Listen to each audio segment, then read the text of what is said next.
დავიწყოთ ისაკო დევიძის საქმით. ის არის სამოქალაქო აქტივისტი, რომელიც ადმინისტრაციული წესით დააკავეს და 30 დღით გაუშვეს საპატიმროში, თუმცა გუშინის საქალაქო სასამართლოში ისე გადმოიყვანეს, რომ ამის შესახებ არც ოჯახს შეატყობინეს, არც მის უფლებადამცველს და მისი ადმინისტრაციული საქმე უკვე გადაკვალიფიცირდა სისხლის სამართლის საქმედ. რაც შეეხება მომხდარ ფაქტს, ისაკო დევიძეს სასამართლოს უპატივცემლობას ედავებიან, რაც 1 წლამდე პატიმრობას გულისხმობს. უფლებადამცველი განმარტავს, რომ მას არ მიეცა იმის შესაძლებლობა, რომ ისაკო დევიძეს შეხვედრო და მისი უფლებები დაესვა სასამართლო პროცესზე, რადგან არც ოჯახის წევრებს და არც უფლებადამცველებს არ შეატყობინეს, რომ 30 დღის პატიმრობის ამოწურვამდე მისი სისხლის სამართლის საქმის განხილვა უნდა ყოფილიყო საქალაქო სასამართლოში. რაც შეეხება სამოქალაქო აქტივისტებს, დავით გაგრელი არის ერთ-ერთი აქტივისტი, რომლის საქმეც შინაგან საქმეთა სამინისტრომ უკვე ჩამოიშორა, ადმინისტრაციული საქმეები უკვე გადაინაცვლებს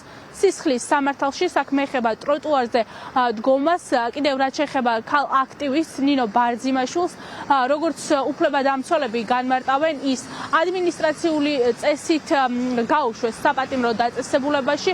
მოსამართლე მიმსჯელა რამდენიმე დღით ადრე მის აღკვეთ ღონისძიებასთან დაკავშირებით მიიღო გადაწყვეტილება, რომ ქალი რამდენიმე დღით ადმინისტრაციული წესით გაეშვა პატიმრობაში, მას სახლთან დახვდნენ სამოქალაქო ფორმაში ჩაცმული პირები და უკვე გადაიყვანეს წინასწარი მოთავსების იზოლატორში.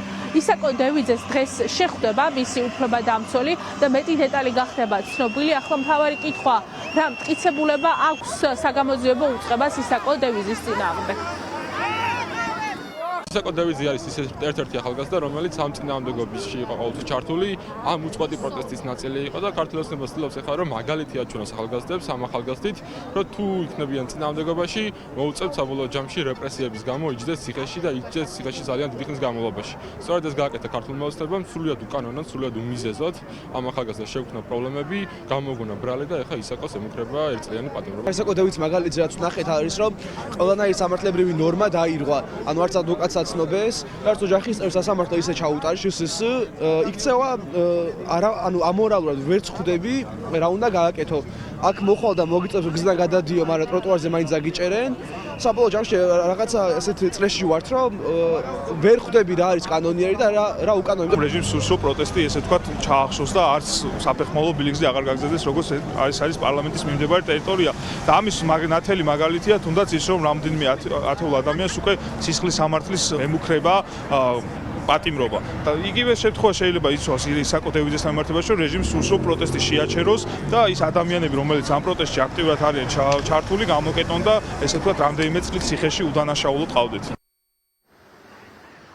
შინაგან საქმეთა სამინისტრომ ახალი პრაქტიკა შეიმუშავა თავდაპირველად აქტივისტებს და იმ ადამიანებს, ვინც ქუჩაში აქტიურად იყვნენ, ადმინისტრაციული წესით აკავებდნენ, ამის შემდეგ უკვე მოსამართლე მსჯელობდა სხვადასხვა საქმეებზე და ახალგაზრდებს რამდენიმე დღიან და რამდენიმე კვირიან პატიმრობაშიც კი უშვებდნენ, თუმცა ახალი პრაქტიკის მიხედვით შინაგან საქმეთა სამინისტრო წყვეტს ადმინისტრაციულ საქმეებს და ტროტუარზე დგომის გამო უკვე მოქალაქეებს სისხლის სამართლის წესით უშვებენ სხვადასხვა საპატიმრო დაწესებულებაში. აქტივისტების პოზიცია არის უცვლელი, ისინი ამბობენ, რომ ქართული ოცნების მიერ ამუშავებული რეპრესიები მათ წინააღმდეგ ვერ იმუშავებს, რადგან ისინი არაპირებენ, რომ ქუჩის პროტესტი შეწყვიტონ ის ადამიანები, ვისი საქმეებიც უკვე სისხლის სამართალში გადავიდა. პირდაპირ ამბობენ, რომ დღესაც და მიმდინარე დღეების განმავლობაშიც ვიდრე სასამართლო იმსჯელებს მათ საქმეებზე, აქტიურად იქნებიან ქუჩაში და რეპრესიებს დაუპირისპირდებიან.